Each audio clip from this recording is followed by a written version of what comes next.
Give me an example of what I just mentioned with Harden. You guys balling out on the court or balling out on the field after, getting the opportunity to perhaps have a little more leeway than some of your other teammates. You want to go, Jay? Or you want me to go? No, Key, you kick things up. First off, I don't want people to villainize James Harden. The organization has let him do this for his entire career pretty much. And by the way, a lot of star players get treated this way. So with that being said, story time with Key and Jay. Go ahead, Key. Let me hear something. I want to hear one. First of all, you're not being treated differently, right? You are grown and you're responsible for your own actions at the end of the day. And that's the kind of how things have always been. When I had Coach Tony Dungy, he treated you like a human being and like a man and not just like a prop that played on a football team. He wanted you to have responsibilities. And if you were to decide that this is the things that you were going to do, it's your responsibility to make sure that you're doing all the right things. With that being said, James Harden has living his life, but he's also a professional basketball player, and he's human just like everybody else. He has a job to do. When he goes and has fun, he comes back and he balls out. He drops 50 on people, 40, whatever it is. He's putting his team in a position to win. I've got a bunch of stories, but one in particular that sticks out is in the NFL, you travel the day before. You usually travel the day before unless you're going from East Coast or West Coast, 5-6 hour flights. You may go in a day early. You may leave on a Friday instead of a Saturday. And we were playing the Atlanta Falcons the year we went to the Super Bowl. And it was Michael Vick. It was the Vick experience. It was this whole big old thing, Atlanta. He was taking Atlanta by storm. And in come the big bad Bucks on a Sunday.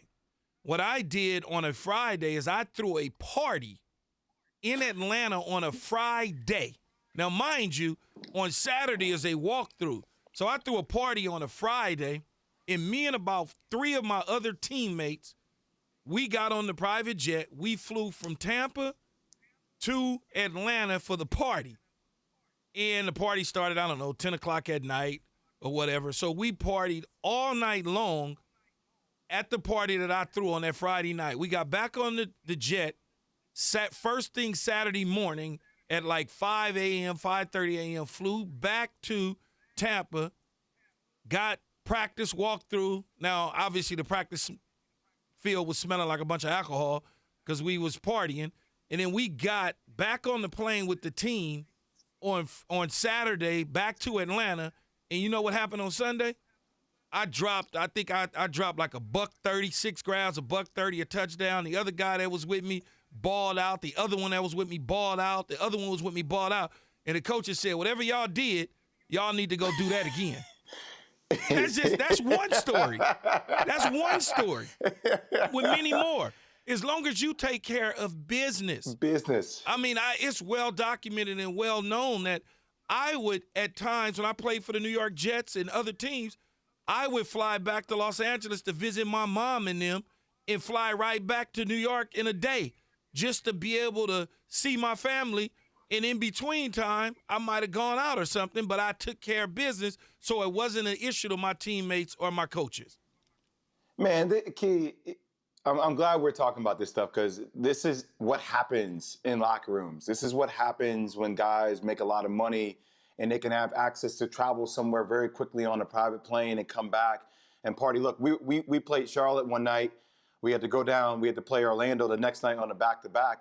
And then the next day we had off, and we were playing against the Miami Heat the following night. So on that off day, a lot of guys were just around figuring out what we're going to do in Orlando, just kind of kicking it since we were just staying there. We weren't going back to Chicago. It was too damn cold. We were enjoying ourselves, and it was later in that evening, friends and I decided that we were going to get a plane, and there was a crazy party happening in Vegas that one of my boys, Scooter Braun, was going to host, right? So we flew out there, kicked it all the way to Vegas, from Orlando, all the way to Vegas, and it was like 3 of us, got all the way out there, had an incredible night, wilded out. Our game was the next day. We had shoot-around around noon. Our game was like at 7. We made it back for shoot-around. All I'm saying is we made it back for shoot-around, and we, usually guys get like 2 tickets for like away games. Man, we brought maybe 20, 30 people back with us on the plane. that stayed with us in Miami and they had a good time, right? The following night, because we stayed over that next night too. So it's like these things happen. It's not crazy to think it's out of the realm. James Harden is 31 years old. He's single. Yes. He's not tied down to anybody. If he's Yes. still dropping buckets, I'm not going to have people villainize him because he's going out having a good time too. Normal people have a good time too. You can do that. Well, you It's know how allowed. it goes, man. People don't really understand it. You make a bunch of money, and they think that you're supposed to just go in a closet and hide and never come back out and never live your life. And that's not the reality of situations. And also, Key, you know what? James Harden wasn't forcing people to give James Harden what he wants. The organization was doing that. So now that it's not working out in your favor, I don't want to have people say, well, now it's all James Harden's way. No, the organization allowed it to be that way. You know this, Jay. I would, like, depending on if we won or lost games, sometimes I wouldn't even fly back with the team. Like, if we won a game in a certain city, I'll catch up with y'all on Wednesday at practice. Because we got off on Monday. We have off on Tuesday, and we practice on Wednesday, and I'm in San Francisco. I'm going to stay, and I'll catch up with y'all back on the East Coast on Wednesday morning. I'll be there. Don't worry. See y'all. Have fun. And Key, you know what? If your ownership or your GM feels like those actions aren't acceptable, then you pull your star player over to the side. Like, look, we don't operate this way. Absolutely. We don't operate this way. Absolutely. And I know that's what you want to do, but there are certain repercussions that will be in place if you continue to do that. I just want to be a man and have this conversation with you up front so you understand where I'm coming from. And this way you set the narrative right from the beginning and you don't allow that power just to be splurged the way it was with James. That's on the Rockets. That's not on James Harden.